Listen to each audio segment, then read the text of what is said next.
안녕하세요. 커피앤톡입니다. 오늘도 와주셔서 감사드리고요. 바로 사연 읽어보겠습니다. 요즘은 아이고 어른이고 몸매 관리에 신경 많이 쓰는 세상이죠. 초등학생부터 다이어트를 한다고 해서 문제가 되기도 하고, 어릴 때부터 운동을 해서 꼭 관리를 해야 한다고도 하고, 저희 집 아이들은 빈말로도 날씬하단 얘기를 들을 정도는 아니에요. 실제로 먹성이 좋기도 하고요.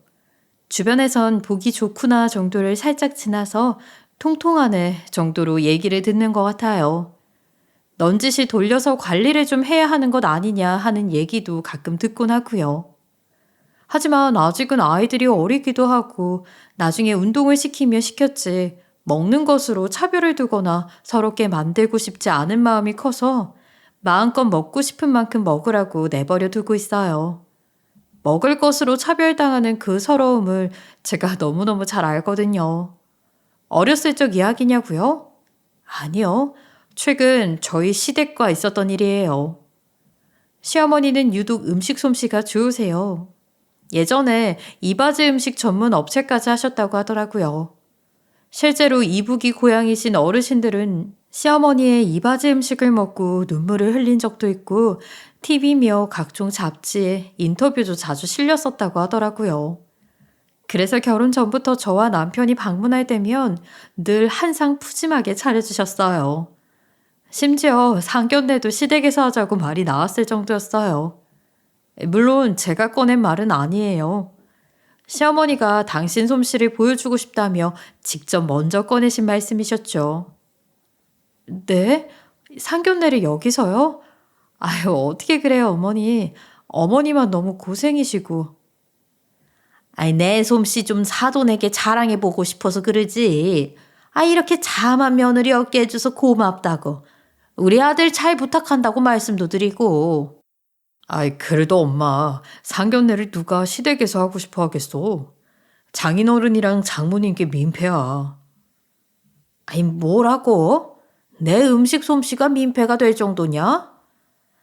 아유, 어머니 그런 게 아니라요. 제가 말씀은 한번 드려볼게요.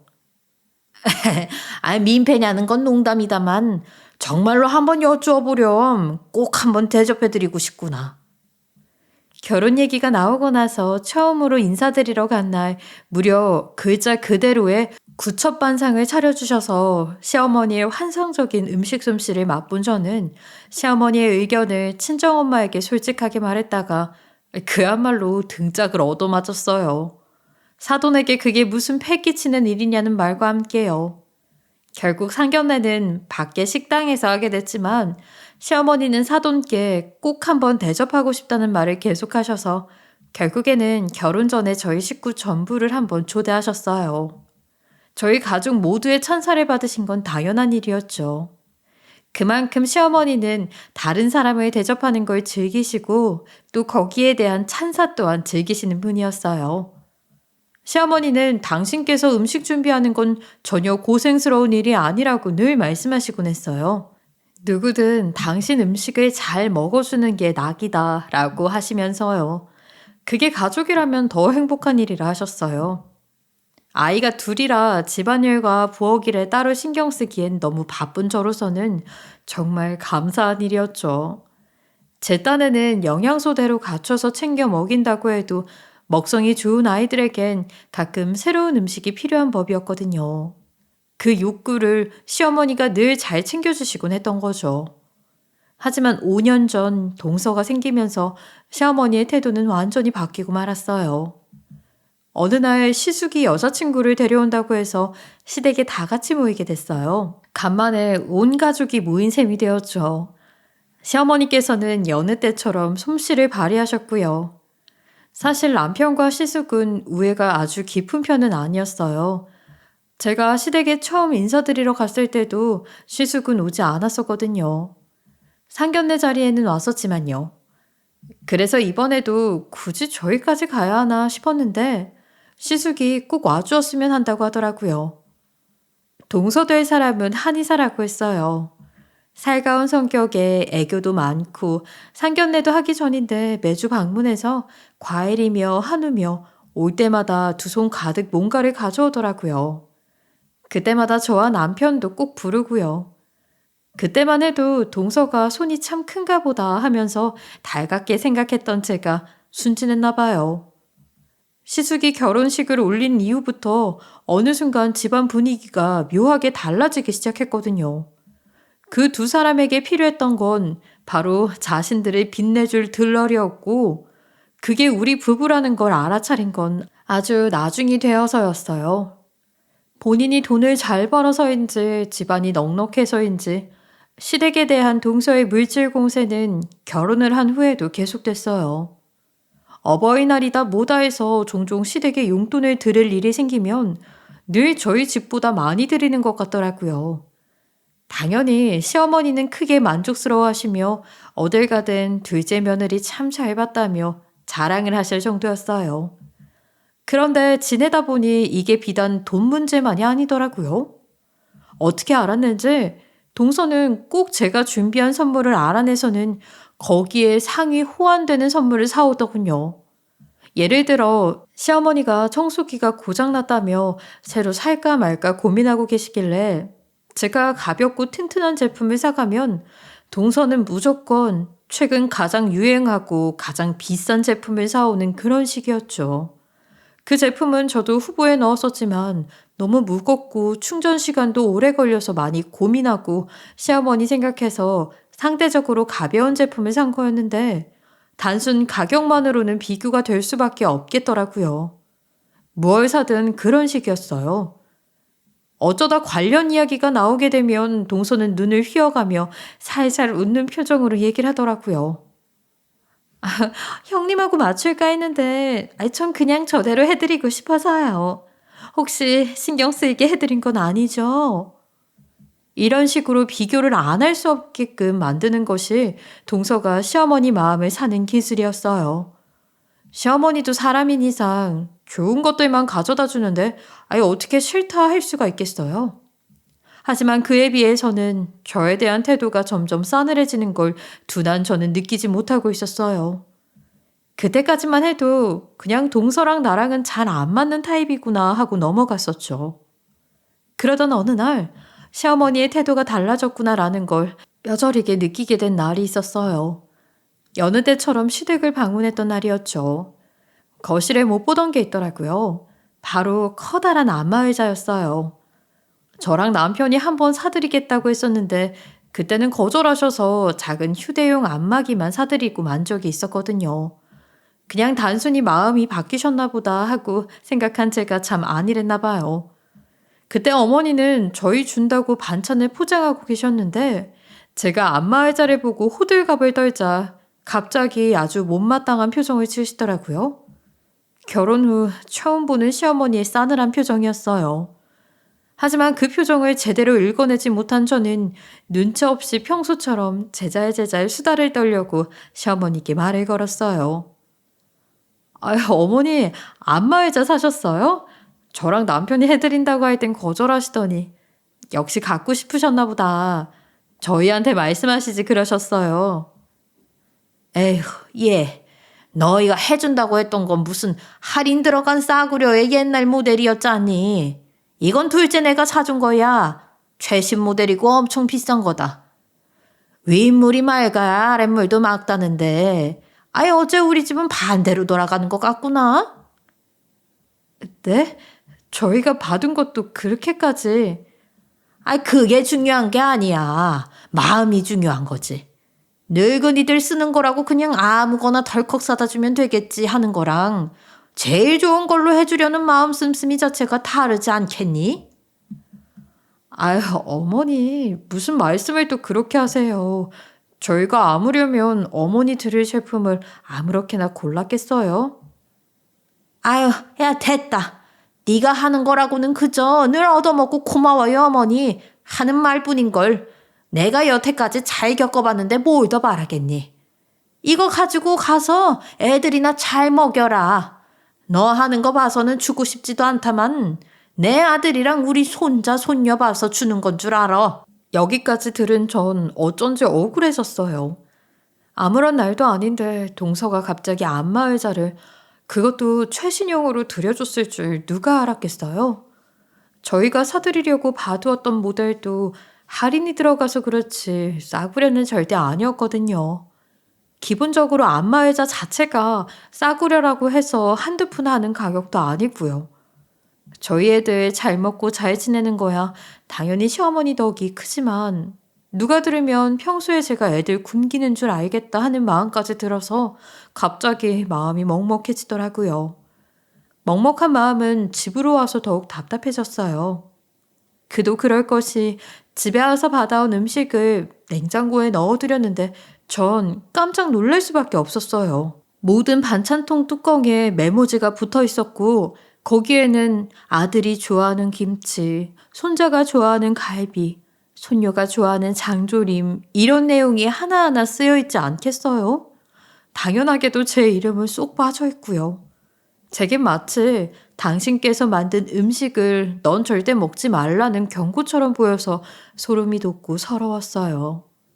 다른 것도 아니고 먹을 걸로 이런 일을 당하는 건 난생 처음이었어요. 망연자실하게 식탁 앞에서 한참을 서 있자 남편이 왜 그러냐고 무슨 일이냐고 묻더군요. 당장 모든 일을 다 터놓고 말해볼까 했지만 시댁에서 있었던 일을 미주알 고주알 일러 바치는 것도 꼴사납다 싶어서 그냥 얼버무리고 말았어요. 그런데 반찬통 뚜껑에 붙어있던 메모지를 본 남편이 한마디 하더라고요. 이게 다 뭐야? 왜 반찬통마다 쪽지가 붙어 있어? 아니 설마 엄마가 이런 거야? 아, 그냥 구분하기 좋으라고 붙여주신 모양이야. 혹시 엄마 태도가 좀 이상해? 내 동생이나 재수 씨가 엄마한테 뭐 비싼 선물이라도 줬어? 어떻게 알았어? 안마의자 사드렸던데 그것도 최고급 브랜드의 최신 모델이라고. 아, 동생 녀석이 간만에 연락 와서 무슨 일인가 했더니 자랑하고 싶었나 보네. 엄마가 뭐라고 하셔도 절대 신경 쓰지 마. 그런 식으로 비교해서 이간질하는 게 동생 녀석 수법이니까. 하여튼 나랑은 안 맞는 타입이야.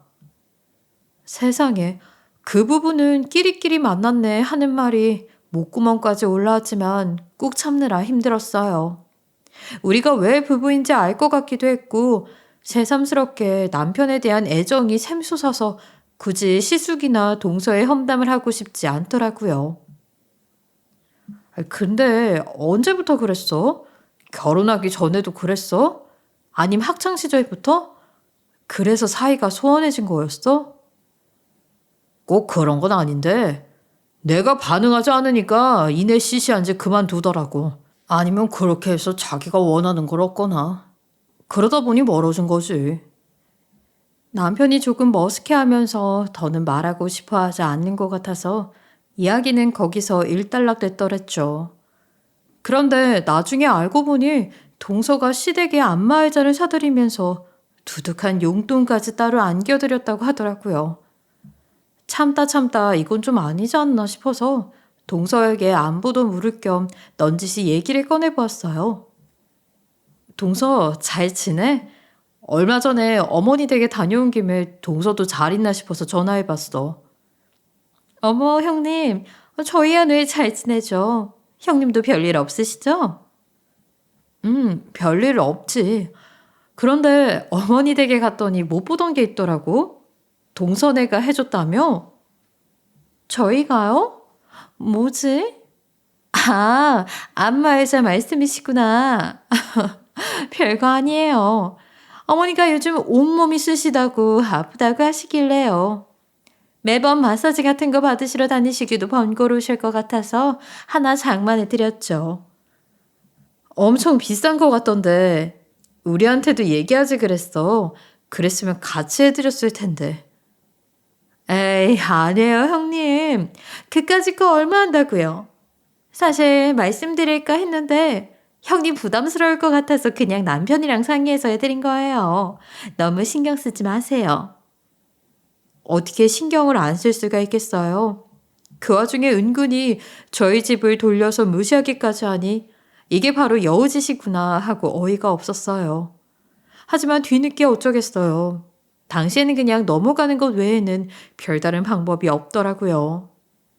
하루는 간장게장을 한 통씩 받아가라는 시어머니의 연락이 왔어요. 전 시어머니가 좋아하는 간식을 사들고 불이 나게 시댁으로 향했죠. 도착해보니 동서가 먼저 도착해서는 시어머니야 소파에서 하하호호 웃고 있더라고요. 동서가 찜질기를 새로 사왔다며 어머니 등에 대주고 있는 참이었어요. 시어머니는 제가 온 걸 본 척 만척하다가 찜질기가 가동을 멈추자 그제야 고개를 들고는 저를 보시더군요. 그리고는 웬일이신지 밥상을 차려주시겠다며 자리에서 일어나셨어요. 제가 할게요 하는 저와 동서를 말리시면서요. 그리고 그렇게 차려오신 밥상에서 가장 좋은 자리에 동서를 앉히시더라고요. 따끈따끈한 김이 나는 쌀밥에 게장 그릇을 통째로 동서 앞에 밀어주시고는 너도 앉아라 하시는데 제자리 앞에는 냉동했던 밥을 데워 덩어리째 눌러붙은 밥그릇에 버리지 못해둔 반찬 몇 개, 그리고 게장 국물만 있었어요. 둘째야, 맛이 좀 괜찮니? 역시 게장은 따끈따끈하니 같은 밥에 쓱쓱 비벼 먹어야 제맛이지. 첫째, 넌 게장 별로 안 좋아하지? 힘들게 만들었으니 거기 국물 떠서 간이나 한번 보렴. 그리고 거기 반찬들 좀 해치워라. 오늘 지나면 버려야 하는데 먹을 사람이 없네. 버리면 다 돈이야 돈. 명령조로 말하는 시어머니 목소리에 저는 눈물이 날 것 같았지만 네 어머니 하고 씩씩하게 대답하고서는 꾸역꾸역 밥과 반찬을 입안에 밀어 넣었어요. 물러가는 반찬이 제 처지를 말해주는 것만 같았죠. 거기다 제가 가져온 간식을 보신 시어머니는 건강에 안 좋게 요즘 누가 이런 걸 먹냐며 포장 그대로 냉동실 구석에 넣어버리셨어요. 그날 저녁 괜히 집으로 가기 싫어서 저는 어딘가에서 위로를 받고 싶었고 발길은 친정으로 향했어요. 이렇게 속상하고 힘들 때 돌아갈 수 있는 곳이 친정밖에 없구나 라는 생각이 들더라고요. 친정으로 가는 길에 하염없이 눈물이 흐르더군요.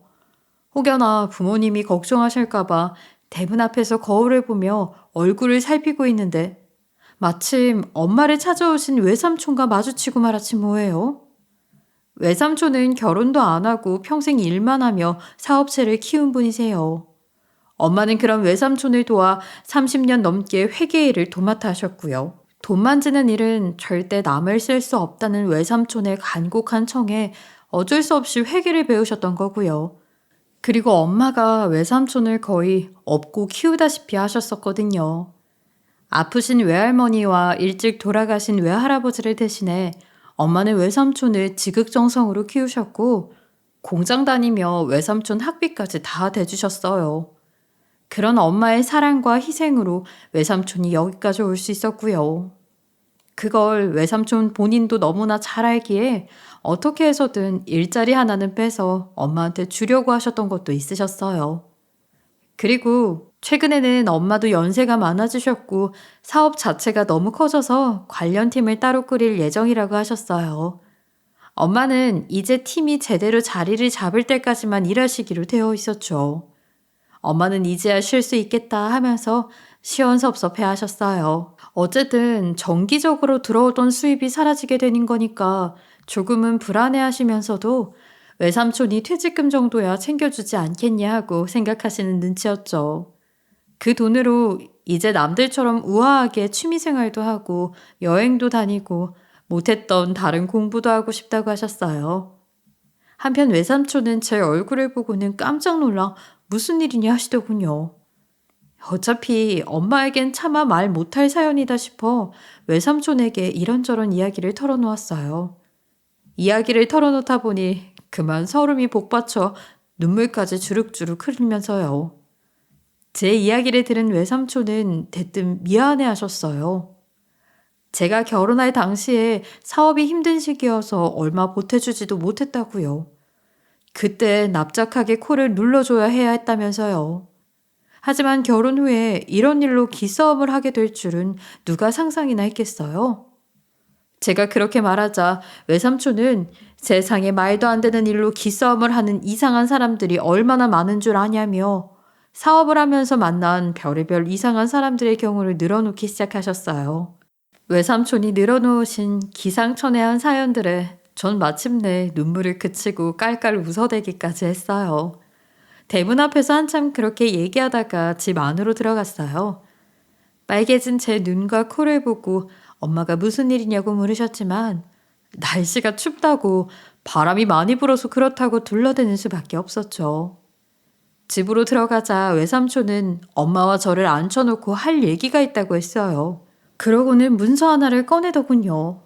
그건 엄마 이름으로 된 계약서였어요. 외삼촌은 계약서는 엄마에게 주시고 시선은 절 향해 말씀하시더군요. 이제부터 누나는 건물주, 넌 건물주 딸. 이제 앞으로 둘 다 어디 가서 절대 기죽지 마. 그게 무슨 소리야. 내가 건물주라니. 그리고 우리 딸 어디서 기죽고 왔어? 무슨 일이야? 응? 외삼촌이 그냥 하신 말씀인 것 같은데.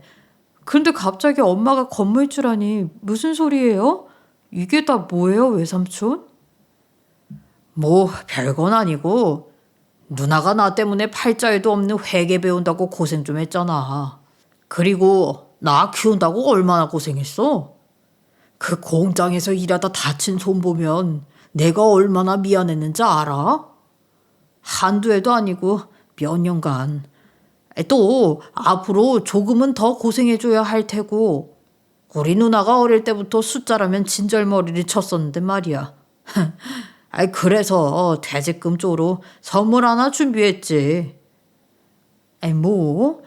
무슨 퇴직금 규모가 이래? 나 정말 이거 받아도 되는 거야? 이거 받으면 죽을 때까지 계속 일해야 되는 거 아니야? 너 나중에 물러달라 할 게 없다. 아이고 누나, 내가 한 입으로 두말하는 거 봤수? 나 그렇게 째째한 사람 아니야. 우리 누나 고생시킨 거 생각하면 이걸로도 모자라지. 맙소사. 외삼촌은 상가 건물 하나를 통째로 엄마 이름으로 매매하신 거였어요. 다달이 월세가 들어오는 큰 길가의 알짜배기 건물로요. 엄마는 눈에 눈물을 그렁그렁 매다신 채 한참 계약서를 만지작거리셨어요. 생각 같아서는 액자를 해서 벽에 걸어놓고 싶다는 말에 저도 외삼촌도 한참을 웃었네요. 그렇게 웃고 있다가 그만 제 눈에서 눈물이 주르륵 흘러내렸어요. 엄마도 외삼촌도 깜짝 놀라셨죠. 저는 에라이 모르겠다 싶은 마음에 어린애처럼 소리를 내며 울었어요. 엄마는 아무것도 묻지 않으시고 그저 저를 꼭 안아주셨어요. 그렇게 밤늦게 집으로 돌아온 저를 기다리는 건 걱정 어린 표정의 남편이었어요. 낮에 시댁에 개장을 받으러 간다는 얘기를 한 이후 따로 연락을 안 했었거든요. 무슨 일 있냐고, 왜 이렇게 늦게 왔냐고 묻는 말에 엄마랑 외삼촌 앞에서 다 쏟아낸 줄 알았던 눈물이 다시 터져 나오더라고요. 나 어디 가서 기죽진 않을 거야. 절대로. 우리 엄마는 건물주고 나는 엄마 딸이니까. 대뜸 무슨 소리야. 혹시 술 마셨어? 많이 마셨어? 장모님이 건물주라는 건 또 뭐야? 술이라니. 나 멀쩡해. 맨정신이야. 건물주는 그런 게 있어. 당신은 몰라도 돼. 내가 오늘 당신 어머니 때문에 얼마나 힘들었는 줄 알아? 아니, 내가 몰라도 되는 게 어딨어. 당신이랑 당신 집안일이라면 당연히 내가 다 알아야지. 그리고 우리 엄마는 또 왜? 이번에도 재수 씨랑 관련된 일이야? 몰라. 더는 입에 담고 싶지도 않아. 재수 씨가 그러는 것도 하루 이틀이지. 조금만 더 두고 보자. 응? 사람이 분수에 맞게 살아야 되는데 돈이 화수분처럼 솟아나는 게 아닌 다음에야 끝이 있겠지. 그렇게 얼마 후 볼일이 있어 외출하러 나갔다가 동선의 한의원 근처를 지날 일이 생겼어요. 순간적으로 잠깐 들를까 하는 생각을 했지만 뭐 이쁘다고 싶어서 그 앞을 그냥 지나치던 순간 병원에서 갑자기 험악하게 생긴 덩치 큰 남자가 씩씩거리면서 나오더군요. 야, 빨리 밖으로 안 나와? 다시 들어갈까? 어? 내가 다시 안에서 소리 질러야겠어? 그 말에 누군가가 불이 나게 나와서 그 남자의 팔을 붙들고 애원하는 것 같았어요. 간호사들까지 놀라서 다 밖으로 나와 있는 상태였죠.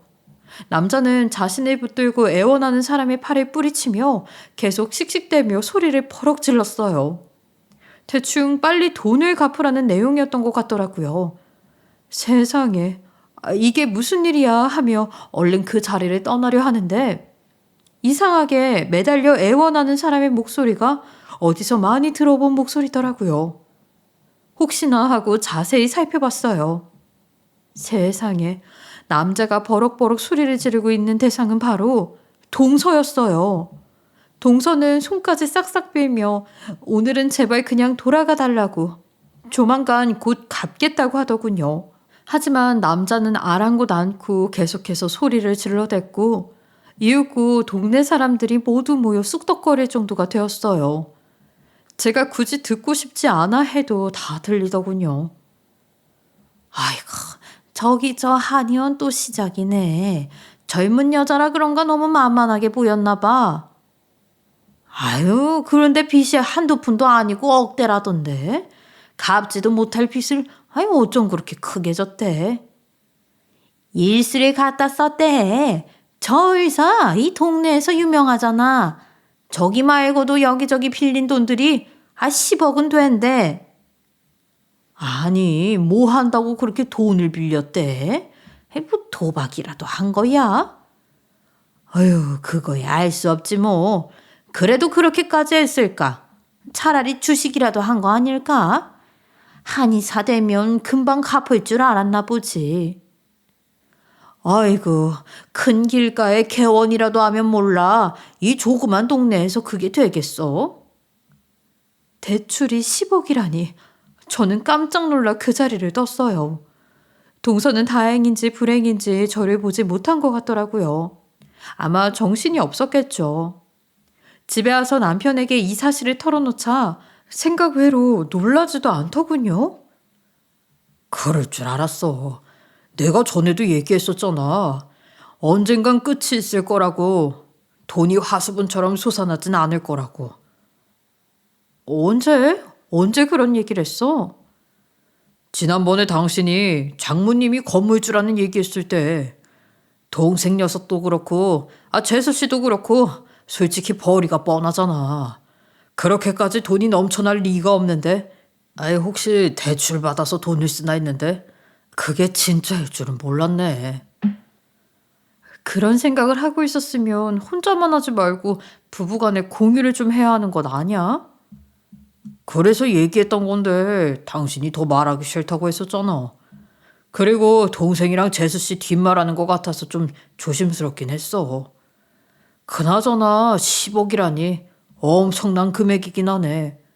둘 다 간도 크다. 어떻게 다 갚으려고 그러지? 설마 엄마 재산을 노리고 그러나? 에이 설마 어머니한테 그렇게 큰 돈이 있기는 해. 우리가 너무 과하게 생각하는 것 같지 않아? 글쎄, 돈이야 마련해보면 나올 수도 있을 금액이긴 한데. 정말?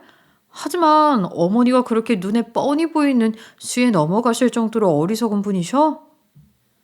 잘 모르겠다. 좀 더 지켜보자. 하여튼 엄마 때문에 네 마음 그만 상했으면 좋겠다. 아유, 이제 와서 자상한 남편인 척 하기는. 그래도 고마워, 우리 신랑. 저랑 남편은 서로를 얼싸안고는 토닥여 주었어요. 며칠 후 시댁에서 만난 동서는 여전히 알랑방귀를 끼며 시어머니를 향해 생글생글 웃으며 듣기 좋은 얘기들만을 하고 있었어요. 교원 영색이라는 말이 딱 떠오르더라고요. 저는 지난번에 남편과 했던 얘기가 떠올라서 혹여라도 동서가 쓸데없는 얘기를 하는 것은 아닌가 싶어 설거지를 하는 척하며 시어머니와 동서의 이야기에 귀를 기울이고 있었어요. 동서의 이야기는 어머니의 음식이 너무 맛있다는 내용으로 시작해서는 현재 다니는 직장에 대한 불만으로 이어지고 있더라고요. 시작부터 새빨간 거짓말이 펼쳐지기 시작했어요.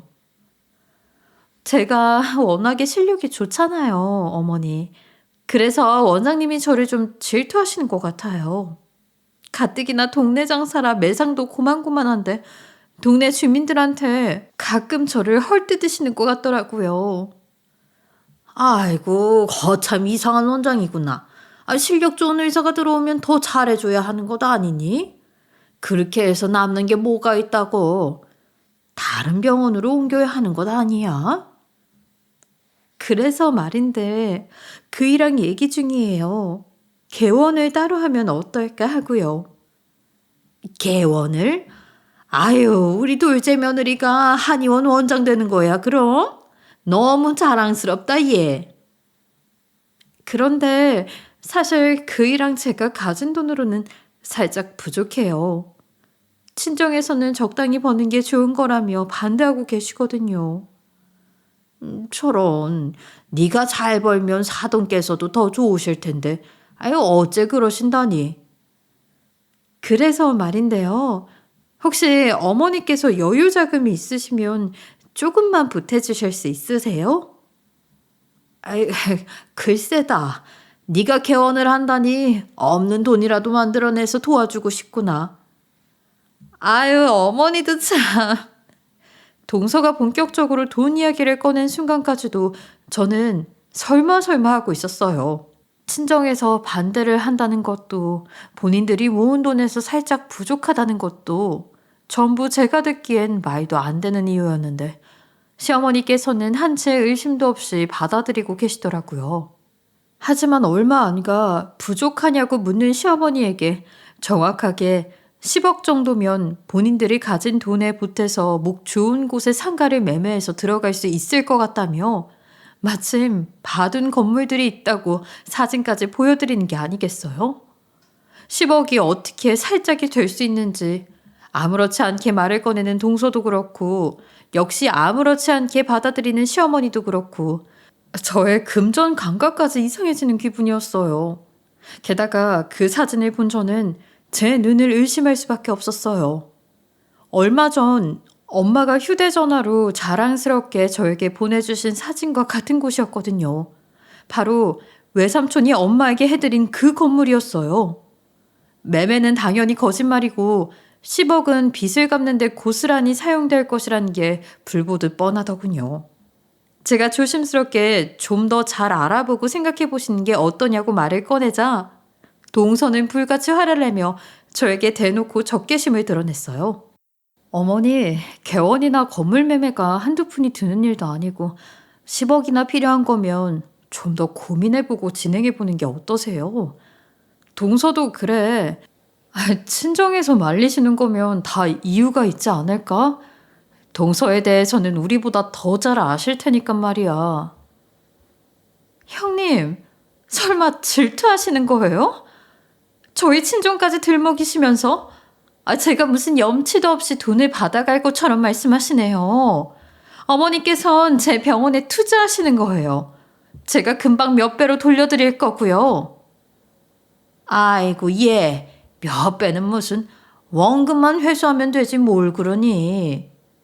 시어머니는 몇 배로 돌려드릴 거라는 동서의 말에 겉으로는 아니라고 하면서도 내심 기쁘셨는지 입꼬리가 올라간 채 내려오질 않으셨어요. 저에게도 그자 넌 무슨 말을 그렇게 하니 하시면서 그냥 넘어가실 정도였죠. 하지만 동서의 독설은 계속해서 이어졌어요. 시어머니가 그만하라고 말리실 정도였죠. 혹시 형님도 저한테 투자하고 싶어서 그러세요? 그런데 형님은 이렇다 할 투자금도 없으시죠? 징작에 돈도 좀 모아두시고 공부도 좀 하시지 그러셨어요. 괜히 저 보며 배 아파하지 마시고 여태까지 잘못 살아온 형님 탓이나 하세요. 동서, 말이 좀 심한 것 같다? 아무리 그래도 내가 동서 손윗 사람이야. 서로 예의는 지켜야지. 아유, 나 때문에 너희들 싸우지 마라. 첫째 너는 부엌이나 마저 치우렴. 둘째 너는 나랑 저기 가서 따로 얘기 좀 하자. 물론 저는 동서의 말을 들어도 전혀 아무렇지 않았어요. 이제 저는 그 말에 흔들릴 이유가 전혀 없었거든요. 동서가 이 돈으로 여기를 막고 또 다른 돈으로 저기를 막고 하는 식으로 살고 있다는 건 뻔히 알 수 있었어요. 한편으로는 동서가 안쓰럽기까지 하더라고요. 하지만 안쓰러운 건 안쓰러운 거고 가족을 속이는 건 또 다른 문제 아니겠어요? 비록 동서 때문에 시어머니가 아무리 저에게 야속하게 대하셨다고 해도 말이에요. 몇 주 후 친정엄마에게 연락이 왔어요. 상가 중에 공실이 났는데 월세 계약을 원하는 세입자가 아무래도 동서 같다는 거였죠. 이름도 연락처도 모두 동서가 확실했어요. 도저히 가만히 두고 볼 수만은 없겠더라고요. 저는 동서 모르게 시어머니께 연락을 드렸어요. 동서가 부동산에 도장 찍는 걸 보러 가자고요. 동서가 사실은 시어머니를 부르고 싶어 하는데 쑥스러워하는 것 같다고.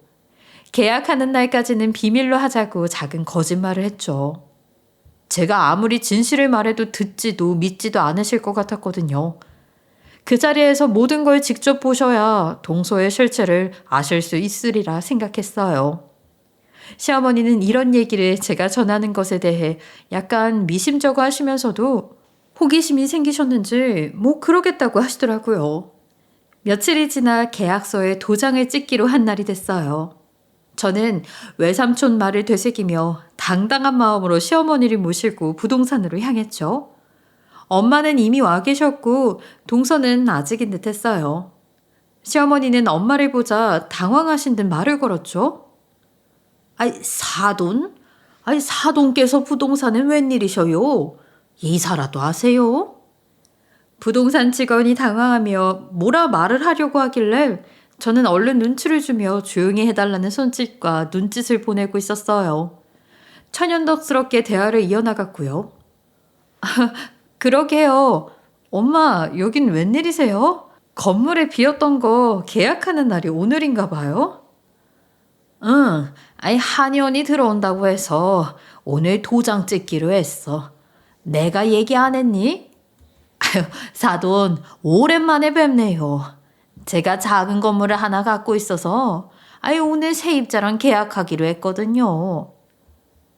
사돈께서 건물을요? 어머, 몰랐네요. 저는 둘째 며느리가 건물 매입하기로 해서 구경이나 하러 왔어요. 오늘이 뭐 계약하기 좋은 날인가 봐요.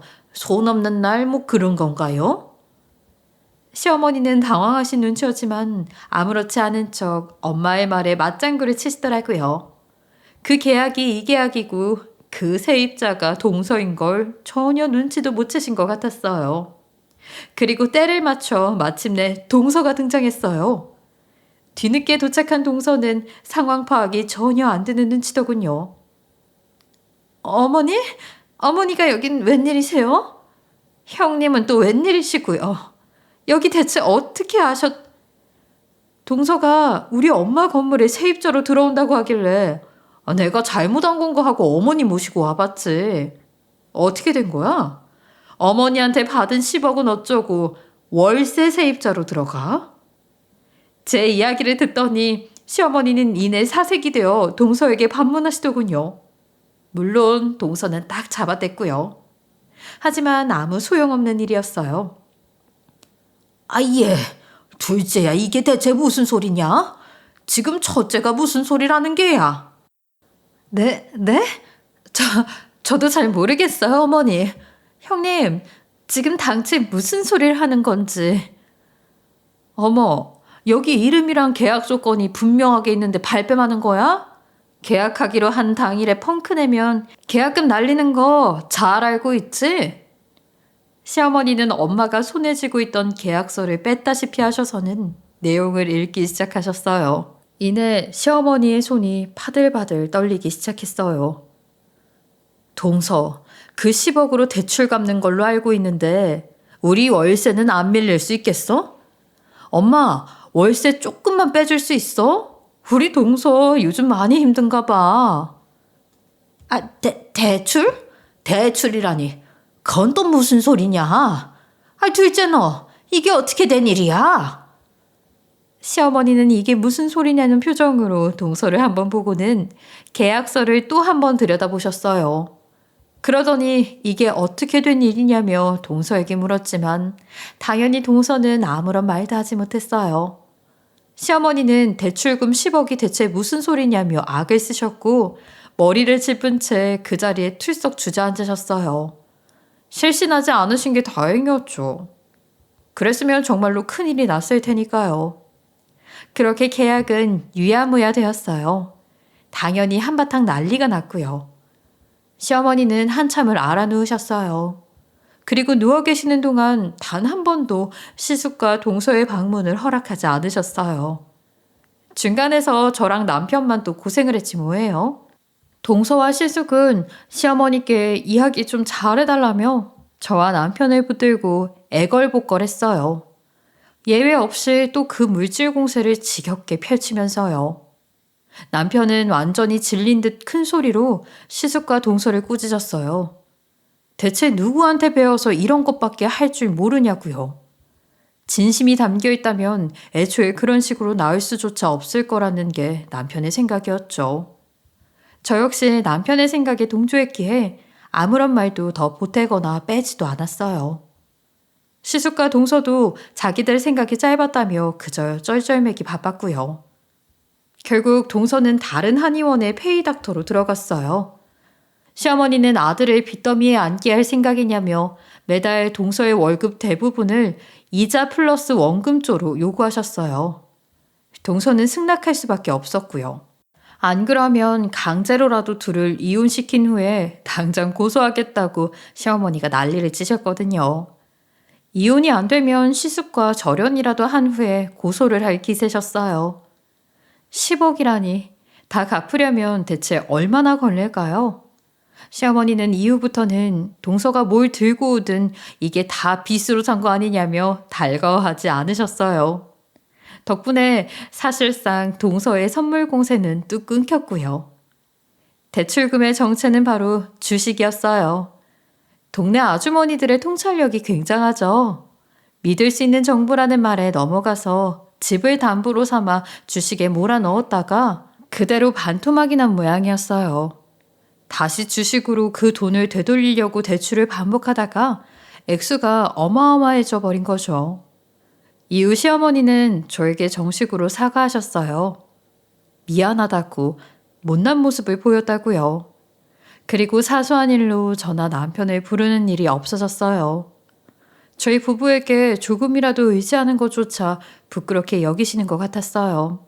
동서에게 큰 선물을 받았다고 속없이 좋아했던 시절만큼이나요. 반찬은 예전보다 훨씬 많이 해주고 계세요. 친정에도 나눠드리라면서요. 달라진 점이 있다면 저를 부르시지 않고 남편을 시켜 가져가게 한다는 거예요. 저를 함부로 대하지 못하게 되신 거죠.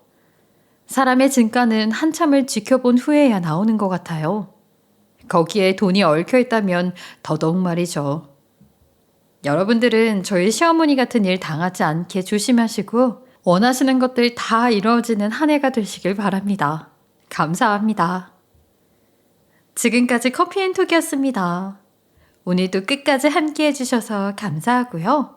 다음 영상으로 또 찾아뵙겠습니다.